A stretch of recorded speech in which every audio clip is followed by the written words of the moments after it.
yesterday. We have 4 people who will speak today. They are our Board Chairman, Honorable James Manning, our Superintendent, Dr. Debbie Ham, our Chief Multicultural Inclusion Diversity Officer, Helen Grant, and Principal from Spring Valley High School, Jeff Timoni. You should all have their names in the news release that was given to you, and we can provide copies afterwards if you need those again. Following their statements, and we will let them give all their statements first, and we'll open it up for questions. We will have to cut off questions at 4:45. We have a regularly scheduled board meeting that we need to get to, and our board chair and our board members need to be there on time. Also, as you may know, the Sheriff's Department is having a news conference at 5 o'clock. I want to give you ample time to get over there to that. So first, I'd like to introduce the Honorable James Manning, Chairman of our Richland II Board of Trustees. Mr. Manning. Thank you, Libby. First off, before I get started, I want to thank you all for being here on such short notice today. I'd also like to introduce some very special guests that are with us.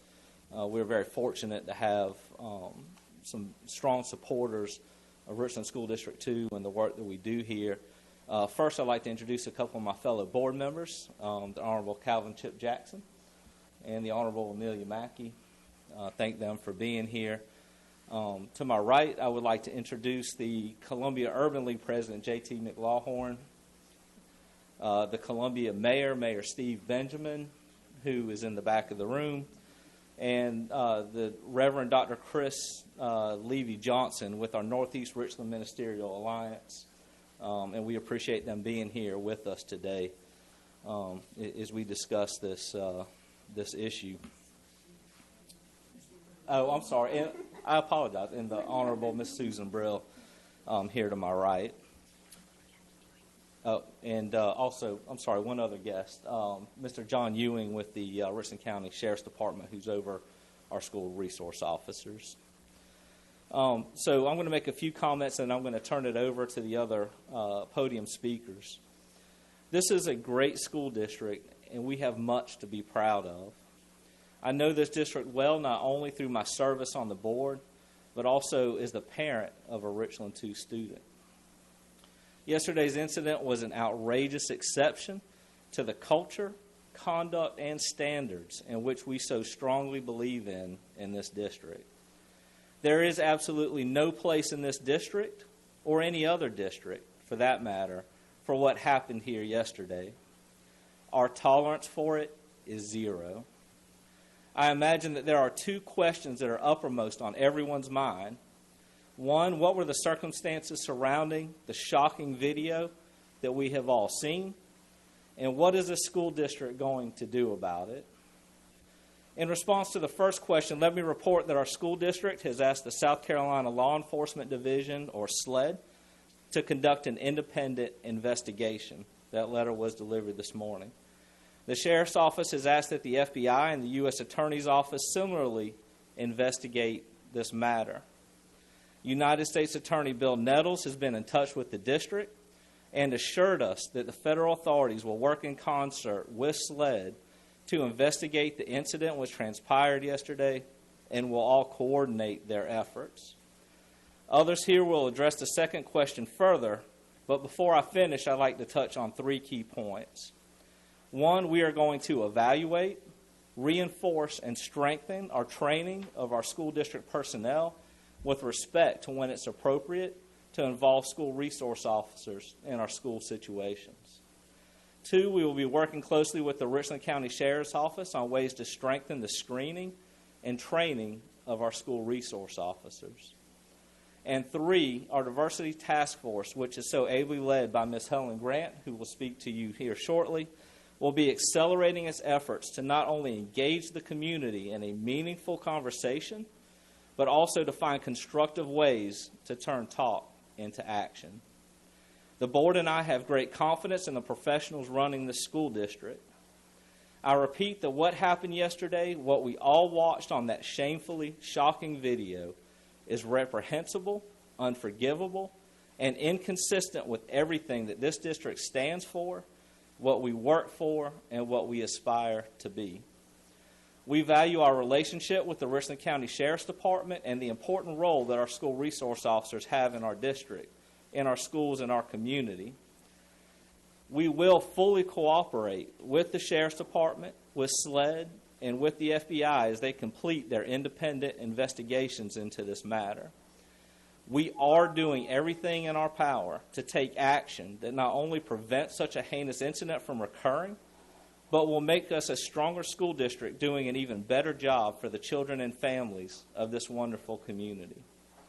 As we have stated previously, the safety and the dignity of our students is our highest priority.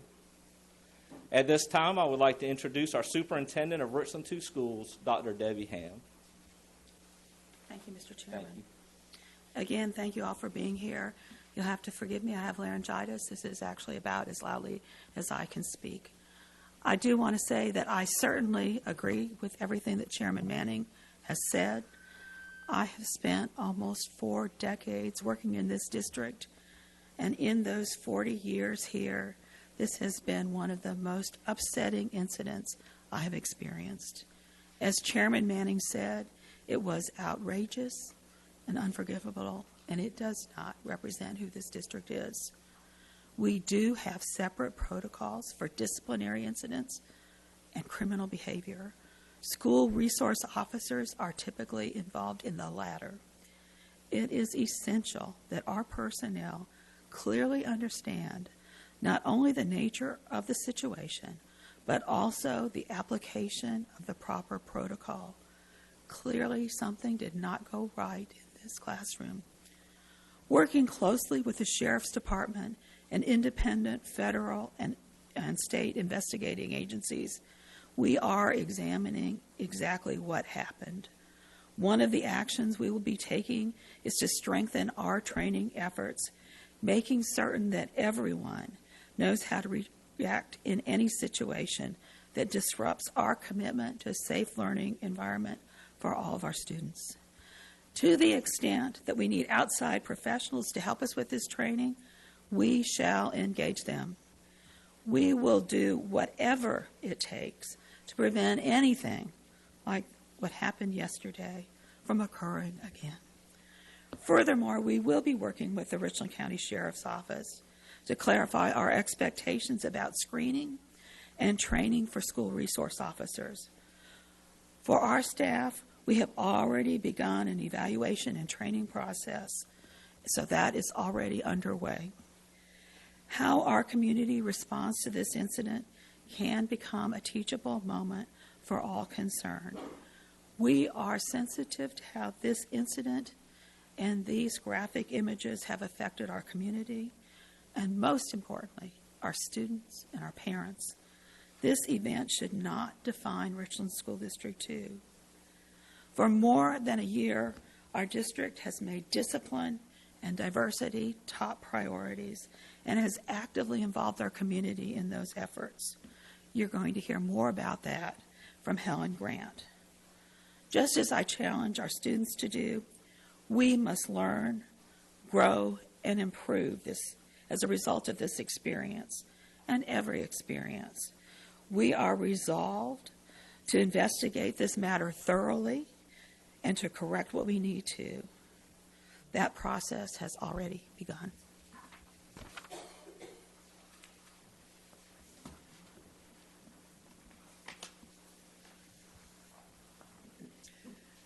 Good afternoon. My name is Helen Nelson Grant, and I am the Chief Diversity and Multicultural Inclusion Officer for Richland District 2. I want to tell you how we're going to turn the talk into action. For over a year, the district has been working with a diversity task force and a discipline task force comprised of members of the community, parents, and staff of the district to assess our procedures, policies, and practices to make sure that they are in line with the best interest of our students and that they promote the mission of our district to prepare all students for success. These efforts have been and continue to be two of the superintendent's top priority areas. In the first year of the Diversity Task Force, strengths, weaknesses, obstacles, and opportunities were identified, and the recommendation was made to hire a diversity and multicultural inclusion officer, and it is my honor to hold that position. The next step in the work of the task force is to hold community conversations and dialogues about the atmosphere and the culture of our school district.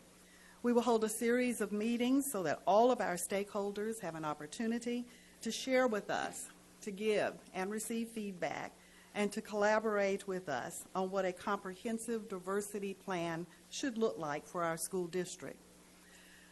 While those diversity and inclusion conversations are taking place, we will continue to monitor and adjust our protocols and procedures. We will continue our professional development and training for our staff, and we will continue to seek out additional resources to assist us towards our goals. It is imperative that every Richland 2 student is treated with respect and with dignity. We will hold ourselves to that standard. While we deeply regret the actions that have brought us to this point, we will use this as a stepping stone to propel us forward. This incident does not define our school or our district. Our community conversations will be ongoing, and with renewed fortitude, we will come together to fulfill our mission of educating all of our students.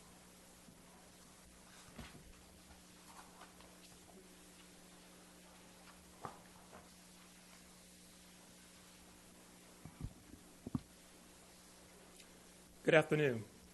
My name is Jeff Timoni, and I'm honored to serve as principal of Spring Valley High School. Today, like many others, I'm deeply disturbed by the images in the video.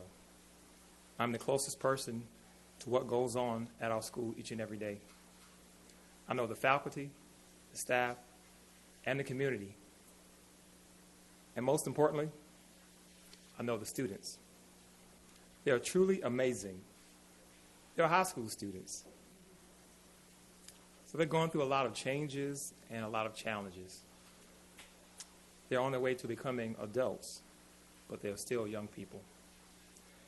And so when a situation like yesterday, you see the sheer painfulness of watching it, and as it went on, it's really upsetting, incredibly upsetting. Maybe like you, it hit me in the gut.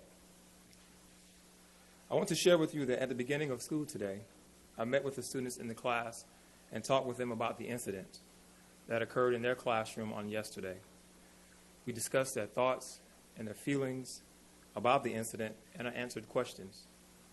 Members from our school counseling department were present when we met and would be available as long as needed. I also followed up to check with these students during their class this morning.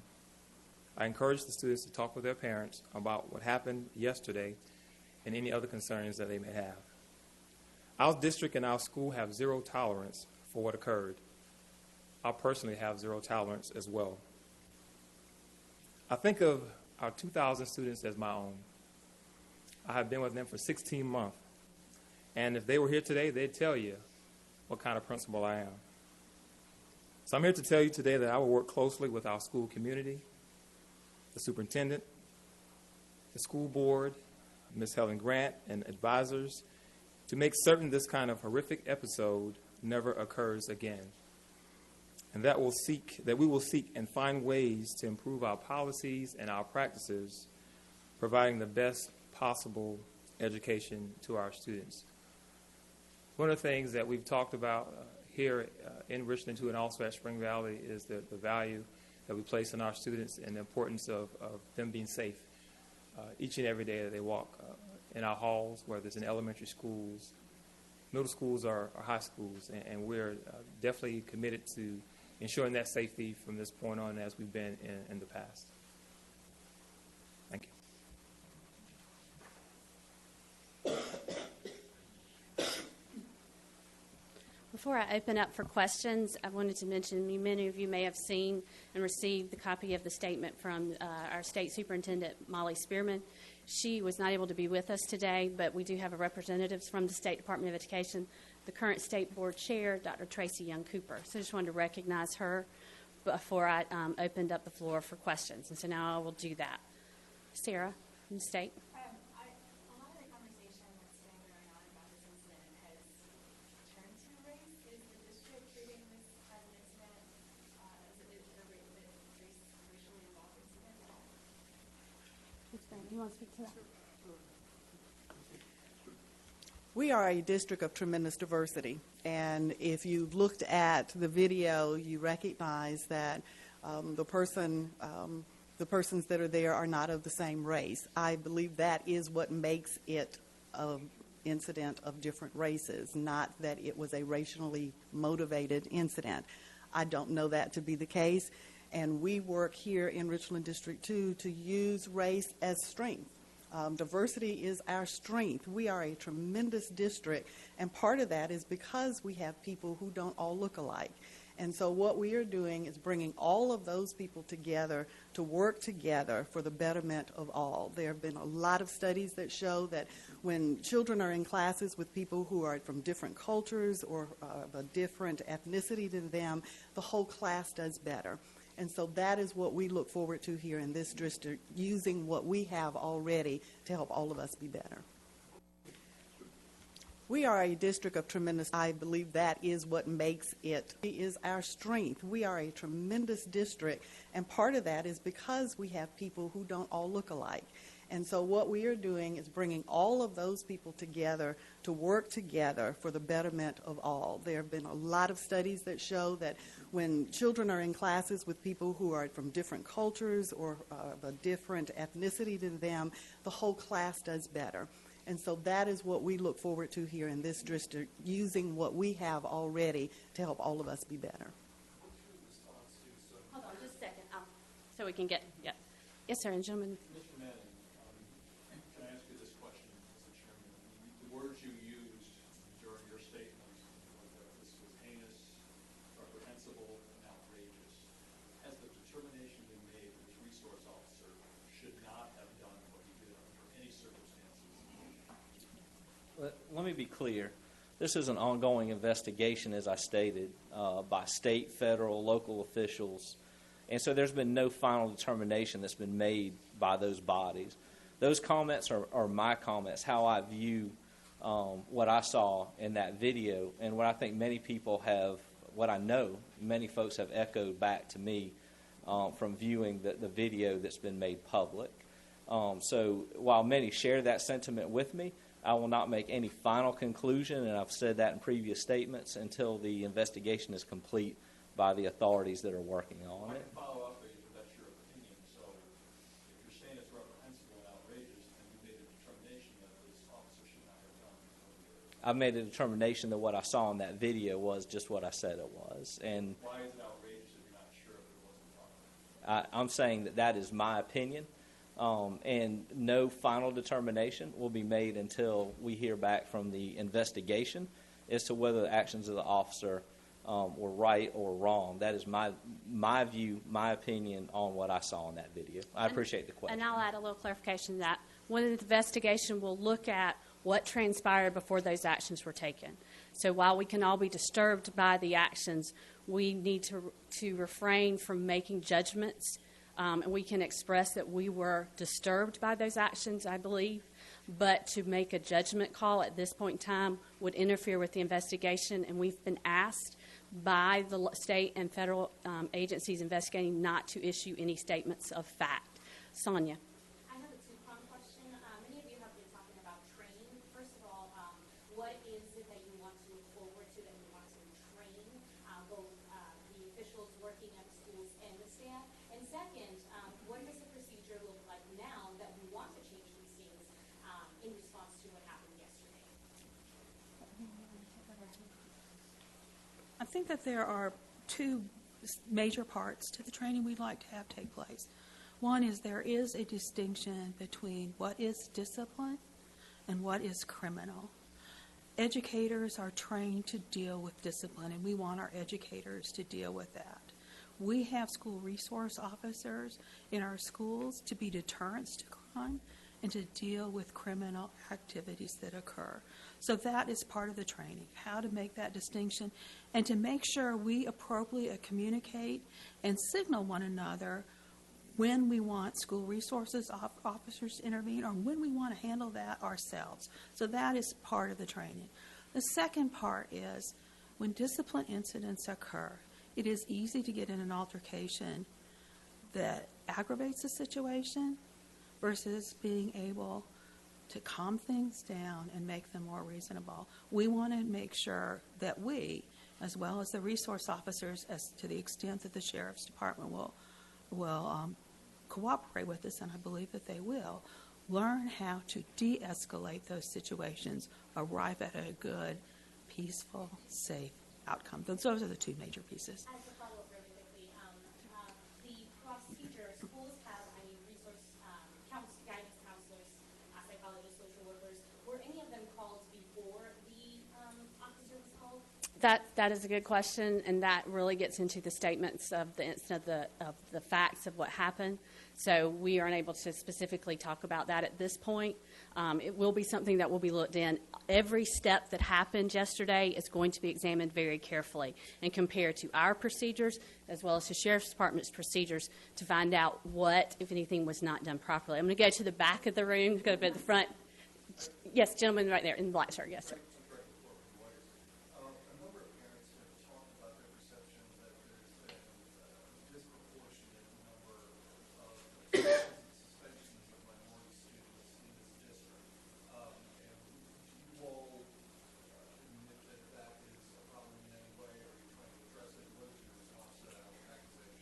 Ms. Grant, Dr. Grant is the right person to answer that, so we'll turn that back over to her.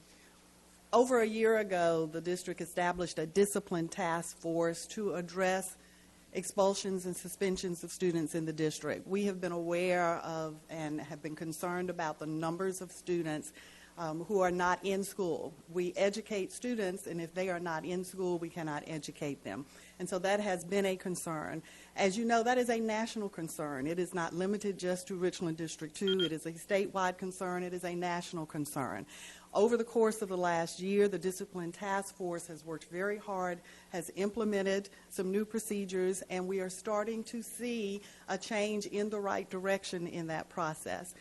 I wish that I could give you the details. I'm sorry that I cannot. I am new to the position, and so someone else would have to provide the exact details to you of how those numbers have moved. But we are working very hard. We have additional staff persons that have been brought on board to provide intervention, to provide additional training to everyone so that we can accomplish the goal of educating students, and we need to keep them in the classroom. That's what we're working on. That has been an ongoing effort with particular emphasis over the past year. And I'll speak a little bit. I have a little information. I don't have the facts memorized, but our percentages are not out of line, and the decrease in expulsions and suspensions in the past 3 years has been tremendous. And we have those figures that have been reported at board meetings, and if you're interested in those, I can certainly get you those. The Discipline Task Force looked at diversity. Our school board has had approached the subject several times at meetings and looked at percentages. There isn't anything that points that Richland 2 is any different than not facing a problem that the entire nation is facing. We are working very hard to address the fact that students who get expelled are not in school, and what can we do to keep our students in school. A friend from WIS, yes. What is the condition of the student? Is she back in the classroom or taking some time? That is an issue, again, that I can't address. That deals with student matters that I can't give out, and so at this time I can't give that. Is there a policy in place for being an SRO and for the kids or for the students? Policies related to keep escalating? That would be a good question for the Sheriff's Department, and they're going to talk about some of those things at their conference. So if you will wait and hold that question for them. Yes, ma'am, in the back row. When it comes to, you guys need to get training of the SRO when they need to come and whatnot, but did you guys know in advance his background? Did you know that he had been accused of excessive force in the past by other students, specifically minorities? Again, because of the fact this is ongoing investigation and we're asking about specific incidents with specific individual, I'm going to have to not be able to answer that. The thing is that we're going to look at all of those questions. I think Sheriff Lott said yesterday, we all have a lot of questions. We're going to ask all those questions, and we're going to get outside agencies. We aren't just asking them ourselves. We're getting outside agencies to ask those questions. So that will be looked at. And again, the SRO is an employee of the Richland County Sheriff's Department, and so I'm deferring any of those questions to them. That's any question. Sarah, you have, I'm sorry, gentleman in the pink. Deputy Fields was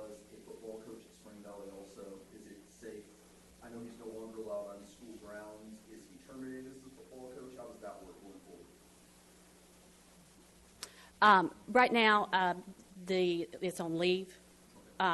So he is on administrative duties with the Sheriff's Department, and he is not coaching currently with Spring Valley High School.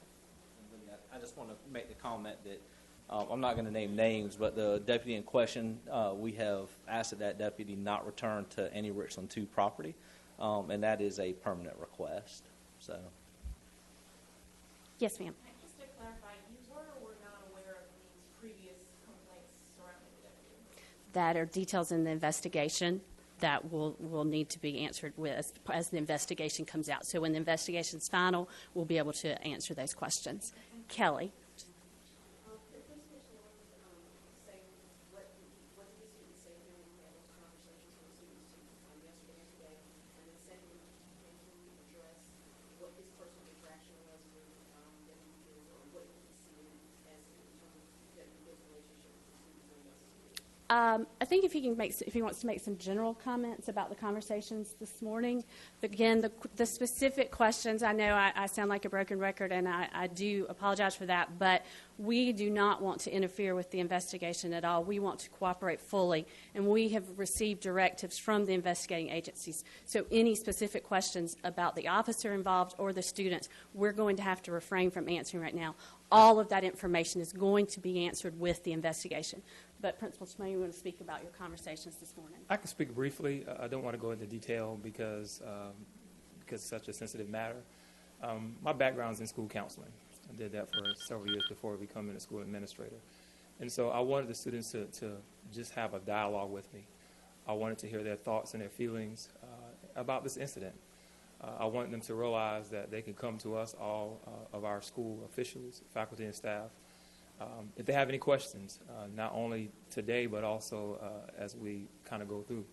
I think one of the things that we sometimes don't realize is our students they have strong voices. And I think for us, one of the things we try to do today is just listen to them, to talk about the incident yesterday and also talk about where do we go from here. Did you ever feel that your student was safe with that influence or any other SR school safety? I can't really answer that question because of the pending investigation. What I will say, Kelly, I can address that, and I think it's been echoed in these comments. Safety is always our top priority, and we said in a statement yesterday that anything that jeopardizes the safety of our students will not be tolerated. Spring Valley High School is a safe school. Students were there today. They were learning. They were doing what they were supposed to do, and they have confidence in their administrators, led by Mr. Timoni, to make sure that they are safe. And if there's a point where that may not, they're unsure about that, we want them to be very comfortable to come to any adult at their school and report that to us, because the only way we will know is if they let us know. So we encourage people, and Mr. Timoni, I'm sure, is giving his students opportunities for that. You want to speak to that? I do, yeah. As I mentioned earlier, just reaching out to our students. As I mentioned, we have over 2,000. And we have a weekly news show. We always communicate with our students. Our teachers do. If you have a concern or an issue, just let us know, no matter what the issue is, whether it's from the fact that you would like to get some help studying for a test or you have a concern that you need to share. So that safety is number one. They cannot learn if they don't feel safe. I think that's a priority in our district and definitely at Spring Valley High School. Our chairman wanted to. I just wanted to make a comment that not only Spring Valley's safe, but we as a board and district administration assure you that all of our schools are safe. I took my daughter and dropped her off to school. The mayor dropped his daughter off to our schools this morning. Ms. Mackey has children that are in our schools.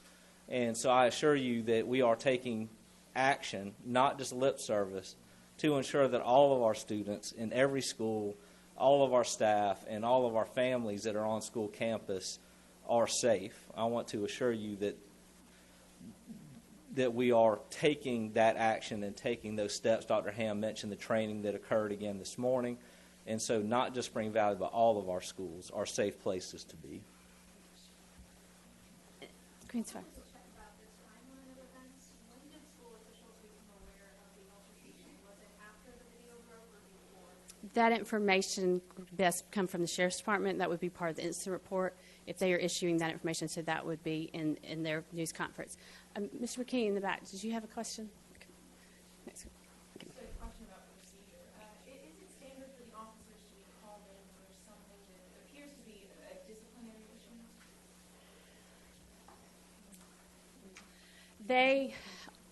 It depends. It really is all situational. As they've said before, we want to keep things that are discipline, and when it oversteps into criminal, it's criminal. When you're in a situation and you're having to make some quick decisions, and you feel like may not be able to do something, we need to call in help for that. But again, if we are going to focus on when it's discipline, let's make sure we follow those discipline procedures. When it's criminal, let's follow those criminal procedures and make sure everybody is on the same page. Lady in the back, I'm sorry.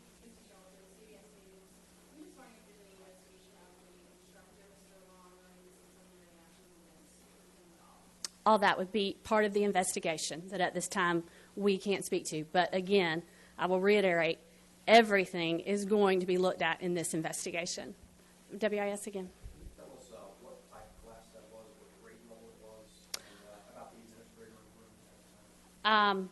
I do know that it was a math class, and there was an administrator in the room, which you've said. Again, that's about the extent of the details that are already out there that I could give at this point. Sonia. Point of clarification for my previous question. As far as the procedure in place right now, if you break it down to us, do you first contact the teacher, do you then contact the social worker, then the counselor? Is none of that in place right now, or if it is, what is that? Yes, any of our procedures, we always want to start with at the lowest level, and you want to try to resolve things with the teacher. And then, if the teacher can't resolve, then we bring in the administrator, and they make decisions. And if they need to bring in different people and staff, absolutely.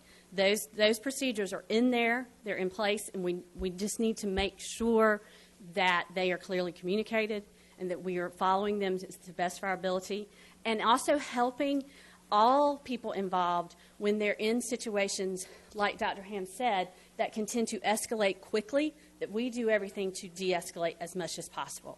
Yes, sir. Just a question, just kind of a common sense question. If this student was not a physical threat, was it any of your personal beliefs before yesterday that would have to be proper for a large officer to grab a woman around her neck and go, take her on the floor and drive her on the floor? Would it ever be something that you would want to see done in your school if she wasn't a physical threat? I think we've all expressed that the actions we saw yesterday disturbed us. And that... But would that ever, in other words, before yesterday, would any of you have ever thought that could be a proper thing to do even if someone's not a physical threat? I think the answer to that is in the fact that we've said multiple times that our practice and what we want to hammer over and over is de-escalate.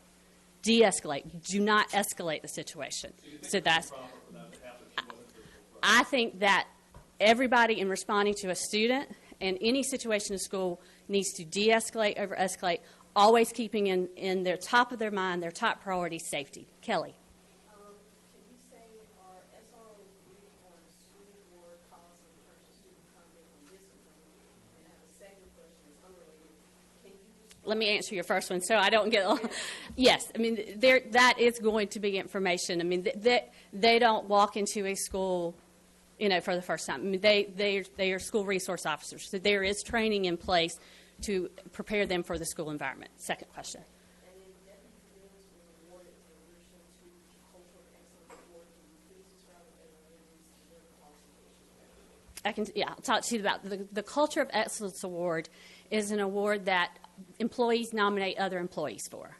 Typically, we give those out once a month at what we call our key leaders meeting, and it recognizes a range of activities. Someone has seen someone do a good action, and that shows excellence, and they want to recognize them. So it can be our food service employee who has gone above and beyond in interacting with students, who might sit down and talk to a student one day who is sitting by themselves at a lunch table. Most recent one was a employee of the district who was at the car rider line student pickup line, noticed a parent get out of the car. The car started to roll. The parent wasn't in the car. Our employee jumped into the car, chased the car down, jumped into the car, and stopped it from hitting anybody. So it is for a myriad of reasons. And that I do not have in front of me what exactly that award is for at the time, but it's basically someone who was seen doing something that supports culture of excellence at that time for Richland 2. Yes, sir. Can you say what grade the young lady is in? No, sir. Sonia. To piggyback off of your question earlier, do you have a say in what officers are hired to what schools, or is that strictly sheriff's duties? That I'm going to leave to the Sheriff's Department to address at their news conference. Has nothing to do with what's There is a memorandum of agreement that I have somewhere in these piles that spells those types of procedures out, and the Sheriff's Department is answering those questions about that procedure. May I ask again? Yes. Any additional staff in terms of counselors and/or security at Spring Valley today? We definitely have had additional staff. We've had a lot of district administrators there, our lead psychologists. We have psychologists there, school counselors, social workers. So yes, we've brought in additional security. Yes. So we have made sure that we've had several top-level district administrators over there today as well. I don't know if the principal can address it, but just some of the activities the students are doing, except it's COVID, 24 hours later, we heard about some letters being written to the student involved or Deputy Fields. Well, yeah, we're not aware of any specifics. Yes, sir. Is the school district going to pursue criminal charges against the two students who were arrested? That is not part of something that I can talk about right now. Again, all that is going to come out in the investigation. Dr. Hammond? Was a student matter? Yeah, it's a student matter, and so we are, as a school district, as you may know, we have federal and state laws that are very strict on what we can and can't say. So we can't say what we would do as far as discipline. We can't say for any situation. We cannot give out information about what a disciplinary action might be. That included criminal charges as well. So we would not be able to speak to that. I Ms. want to Randall. back up to the question with the school resource officers in our schools. I assure you that we as a board will work with the Sheriff's Department to look at the screening process and which officers are in our schools so that the district is in cooperation with the sheriff selecting the deputies that are in our schools to safeguard our students. So that's a process that I can assure you will take place in the very near future and going forward. That is not in place now? I'm not saying that it's not. I'm saying that we will. I assure you that that will happen in the very near future and going forward. Thank you. We're down to the last 2 minutes. I'll take 2 more questions. Kelly? Is the school superintendent and school board briefed from the Richland County Sheriff's Department, like you get the annual reports on the SRO program, or what the SROs are doing, they get data and review that? Yes, I don't know exactly what all, the memorandum of agreement is looked at every year, and the Sheriff's Department can speak to what they may provide to us, and I can get that at a later date and find out what is discussed each year. Yes, sir. So, you all have discussed this issue of what constitutes a disciplinary issue and what constitutes a criminal issue. It sounds like that's an issue that you're going to work on. Restricting that policy or is there currently an explicit policy at a meeting in the department or with the school district that explicitly delineates what constitutes a disciplinary issue, what constitutes a criminal issue that guides a certain response? We have a student code of conduct policy, and all our policies are on our website. It's like yes, that would be one of the student code of conduct policy. It determines what type of actions. There's different levels of actions, and it determines this is a level 1 offense, this is a level 2 offense, level 3 offense. I don't have the policy in front of me, and so I don't want to speak and not have that policy in front of me, but that policy is on our website. I thank y'all for coming and being patient with us. We are going to wrap this up so that I can get us to our board meeting. We have time in the board meeting to listen to citizens, and we make sure we give them ample time. So thank you all very much. All right, guys, that is a wrap on that press conference. One more look at the video that everyone is talking about. In case, for whatever reason, you haven't seen it yet, it's the video that's gone viral, circulating all over the